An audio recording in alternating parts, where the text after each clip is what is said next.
when I think back to this incredible privilege of ever having known Billy Graham and his wife Ruth, and particularly Ruth, I mean, she just was such an anchor in my life, such a motherly figure.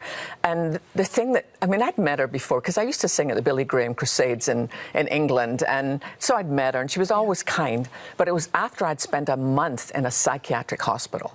And if you've lived your whole Christian life thinking, God's love for me is based on my performance, that was my understanding. Very wrong, but my understanding. It wasn't on the finished work of Christ. It was because my own dad seemed to stop loving me after his brain injury. I assumed that was possible with God too.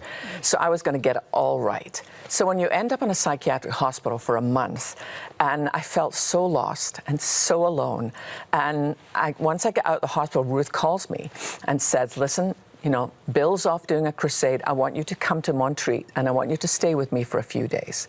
And I'll never forget that first night, because she knew I was very fragile. You know, I was just in a place where I felt very vulnerable. Yeah. And so she showed me to my bedroom, and beautiful Swiss linens on the bed that she had from when she was over at something she did with Mr. Schaefer, you know, that kind of stuff. And she said, let me bring you a cup of tea. And she brought me through a cup of tea. And then she said, do you mind if I read to you? And I'm like, gosh, no. It was like, I felt like a child again.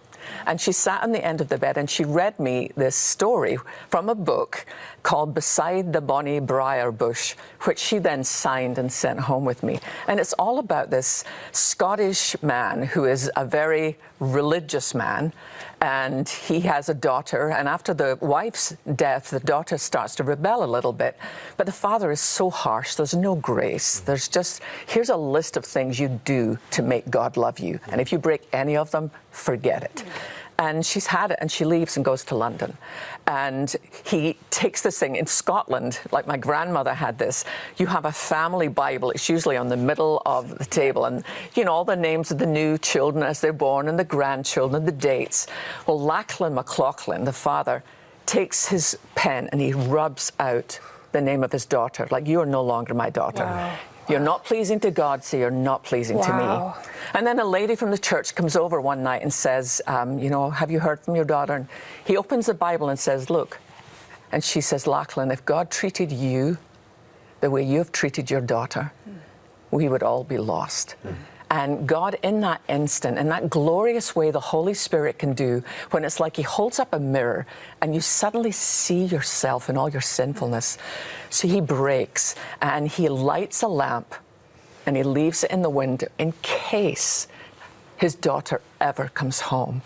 Not knowing that in the way that only God can do, God is working behind the scenes. For those of you who think your kids are lost, for those of you who get on your knees every night and you think, Lord, I don't even know where they are, God is on the move.